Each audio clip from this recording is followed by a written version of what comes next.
Baseball Night in America takes us to St. Louis, Missouri. A look at the Arch and a look at Busch Stadium, the site for a matchup of two of the most storied franchises in Major League history. Game 2 of a 3-game weekend series between Aaron Judge and the New York Yankees, who are desperately clawing to hold on to a playoff spot, while the St. Louis Cardinals try to stay in the mix after a little bit of a trade deadline shakeup.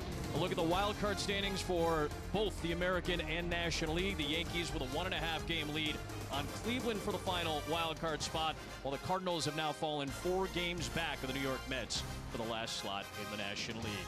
Welcome inside the broadcast booth at Busch. Adam Amin, along with the World Series champs and Savannah Banana Ballers over here. AJ Przinsky, Adam Wainwright, Ken Rosenthal will join us in a moment as well. Start with the Yankees, guys. End of May, first place by a pretty wide margin. All of a sudden, they're clawing for a playoff spot. They've got a lot of injuries, including Aaron Judge, who is limited to DH duty right now. He is, but he's still Aaron Judge, and they're still the Bronx Bombers, and they're led by their captain, Aaron Judge. Yes, he missed some time with an elbow injury, but the biggest thing for the Yankees, they just need him back. They need Aaron Judge to be Aaron Judge, first in average, first in OPS. The home run number is 4th because he missed that time. This guy is the best hitter in their lineup by far. Heck, he could be the best hitter in baseball. He was a clear-cut MVP before he got injured. Can he get back to the level of that and carry them to the postseason? I know what Adam Wainwright is excited to talk about. We've got a great pitching matchup, the type of thing that you hope to see when you come to the ballpark. Two guys that were signed in the last couple of years by these two franchises, Max Fried and Sonny Gray, go to the bump. Yeah, these are the #1 pitchers for both of these teams. They're big free agent signs last year from Fried and 2 years ago from Sonny Gray. These are the guys they expect to step up in a big way in big games. And today we have Max Fried on the mound, who a lot of people thought could have started the All-Star game.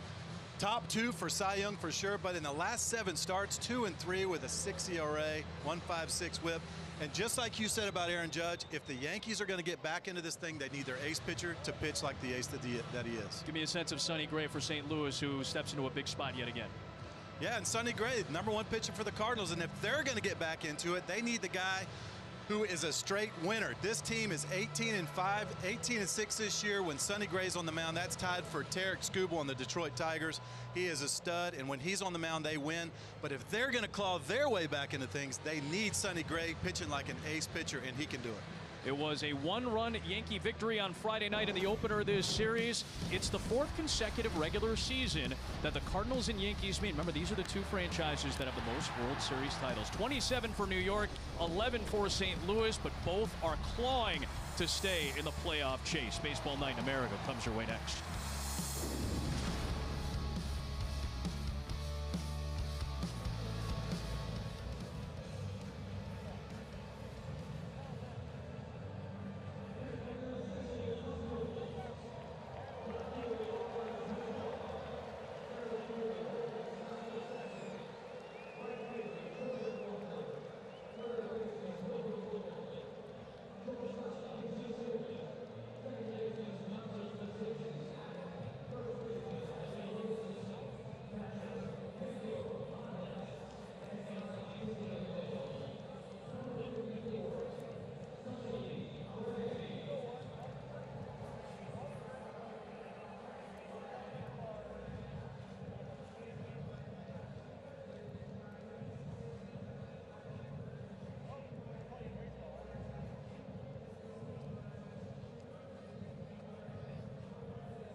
World Series championships combined. Of course, these two teams met in the World Series 5 times prior. Before 2003, they'd only met in the World Series, but Cardinals and Yankees get going tonight. We had a little bit of a classic summer St. Louis shower on a Saturday earlier, but the weather has cleared up nicely. we get set to go for baseball tonight. A look at tonight's same game parlay, which is available to you now on FanDuel.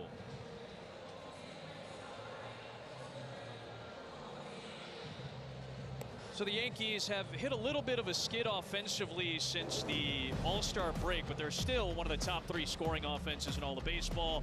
They get on base at a very high clip. The walk rate is very high. Can they avoid some of the base running issues that they've had lately? No Cody Bellinger in the lineup tonight. He was dealing with illness last night as part of an 0 for 5. He is on the bench tonight for the Yankee offense. And now let's take a look at Fox Foresight powered by Google Cloud. Aaron Judge is the headliner, as you might expect tonight. Had an RBI ground out in the first inning last night to add to that top 7 total. So Sonny Gray, the former New York Yankee, spent a year and a half with the Bronx Bombers. Back-to-back starts of 7 innings for Sonny Gray.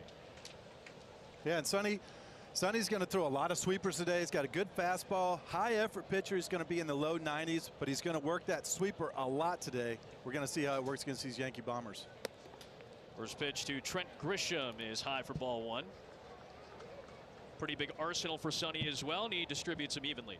We're going to see 7 different pitches from both of these starting pitchers today. You're going to see the kitchen sink. Grisham towards right. That's past Donovan. That's past the second baseman, I should say, into right field for a knock. And right away, Trent Grisham is on base.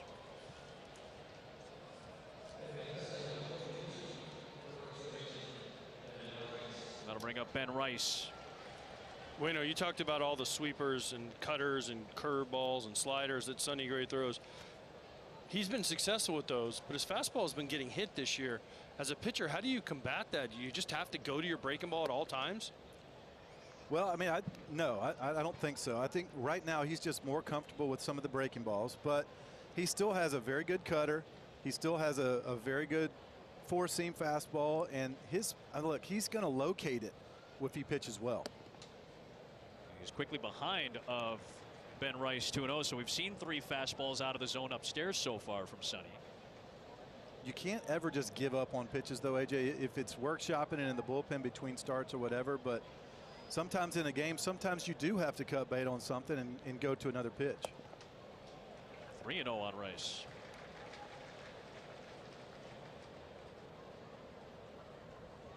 I talked to Sonny before the game yesterday, and I said, what fires you up about pitching against the Yankees? He said, man, this big broadcast, big-time team, franchise stuff. He was fired up about this matchup. I'll tell you what he's not fired up about. Aaron Judge with first and second and nobody out in the first inning. A Grisham single, a Rice walk, and now Judge with 2 men on base. Strength on strength in this matchup coming up. It is. I was fascinated by this. Now we look, Sonny Gray's best pitch in his arsenal right now is that great sweeper. He's got more sweeper outs than anybody in the big leagues, but that's Aaron Judge's specialty as far as breaking balls. First pitch is a breaking ball hit to left down the line. Fair ball. Yankees lead. Grisham is in. Rice is right behind him, and Aaron Judge will drive home 1. Rice will hold up at third, and it's 1-0 New York in the first. Just as they did yesterday, they strike early. We couldn't even get the graphic out there about a breaking ball. This was more of a cutter, a smaller breaking ball, but didn't do much. Yeah. Just didn't do much. It was up, and Aaron Judge is ready for it. He's had success with that cutter against Aaron Judge in the past, but he just leaves that up, and you can tell when Aaron starts driving that ball that's away from him like that, not pulling off of it, he's very dangerous. So he's in scoring position. Jazz Chisholm was the reason that the Yankees had a crooked number in the first yesterday. Hit a 2-run home run in the first as part of a 3-run frame. He takes a strike from Gray.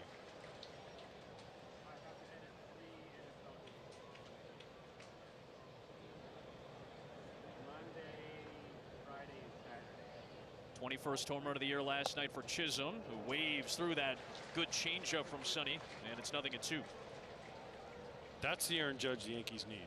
We talked about it just a couple minutes ago in the open on the show. They need Aaron Judge to be the MVP. Aaron Judge, injured or not, I know he's got the elbow issue. They say it's fine. He's back to throwing. He's got a chance to play right field not that long from now. but they need him to be great if they're going to have a chance of the division, which looks tough, but definitely to do some damage if they get in as a wild card at least. He's only been back for about 11 days from that right flexor strain, as Chisholm goes chasing at that sweeper in the dirt for out number 1.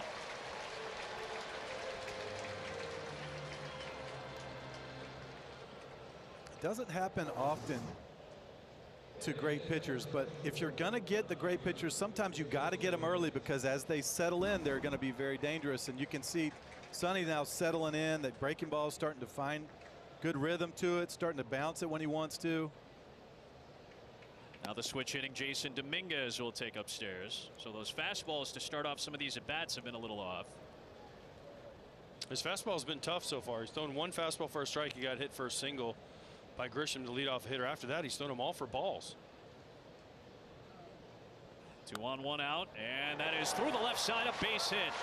Dominguez will drive Rice in, and it's 2-0 New York. So Dominguez, who had come into this series in a little bit of a mini slump, has hits in each of the first 2 games and RBIs in each of the first 2 games of this set. This is just a nice piece of hitting here by Jason Dominguez. Breaking ball out over the plate. He stays on it. A curveball, just shoots it through the 5-6 hole. That's what you got to do with the infield back. Runners on second and third. Put the ball in play. Drive in a run. Several of these Yankee hitters are tough matchups for Sonny, because Jason Dominguez is a very good down ball hitter, and he's a very good breaking ball hitter. You see what he does right there. He's able to take it to all fields.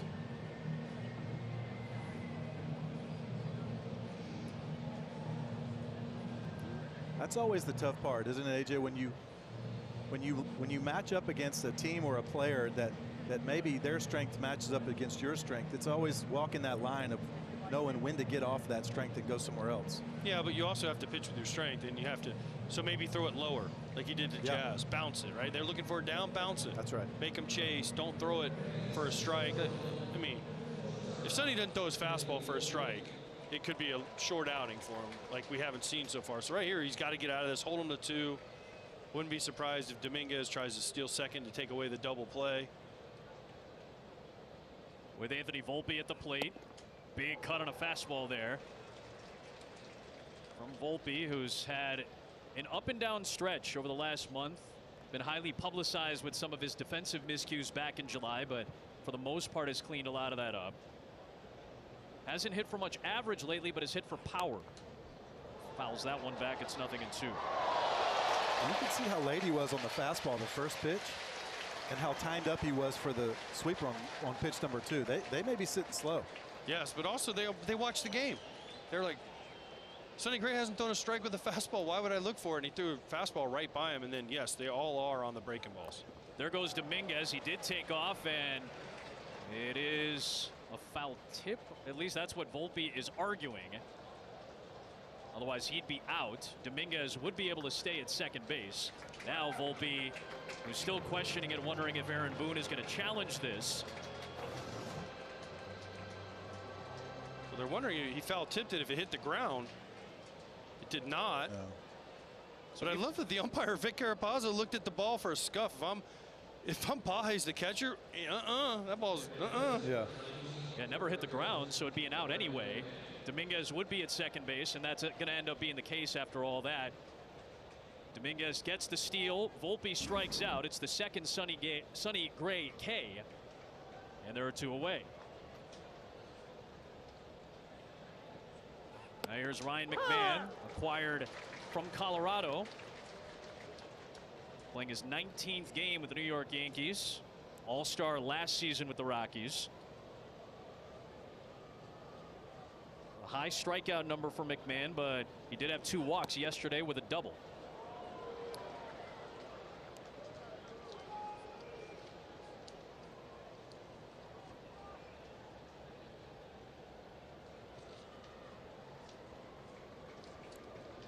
Judge got it started with an RBI double. Yankees add another run, and it's 2-1 on McMahon.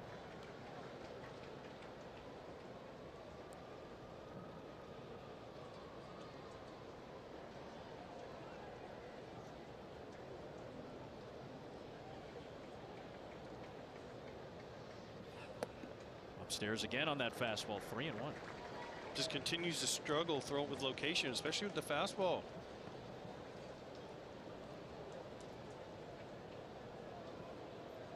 McMahon is a guy, if you can locate something on the outer third of the plate, he has a very hard time staying out on those pitches. 3-2. But in these big situations like this, and you're not locating your fastball, to answer your question from earlier, AJ, now you've got to do whatever you need to do to get out of this inning. You can readjust between the next inning, but you've got to do whatever you have to do to get out of this inning now if you're Sonny Gray. He's already hit 20 pitches in this first inning. McMahon shoots it down the first base line, but pulled it foul. But see, here's the thing: if I'm on the Yankees right now and I'm watching this first inning, you mentioned it with Volpe, I'm not looking for a fastball. He threw a 3-1 breaking ball to McMahon, threw a 3-2 sweeper to him. Right, he's gotten his outs with breaking balls. He has shown he cannot locate a fastball. So if you're one of these Yankee hitters, and they've done a good job of it, Dominguez did it, Judge did it, you almost have to go up there and look for a breaking ball. Now you're 3-2, you got anything could come, but if I'm guessing, I'm guessing something soft. Aaron Boone looks on, and so does Ryan McMahon, and a sinker at the bottom of the zone to end the inning.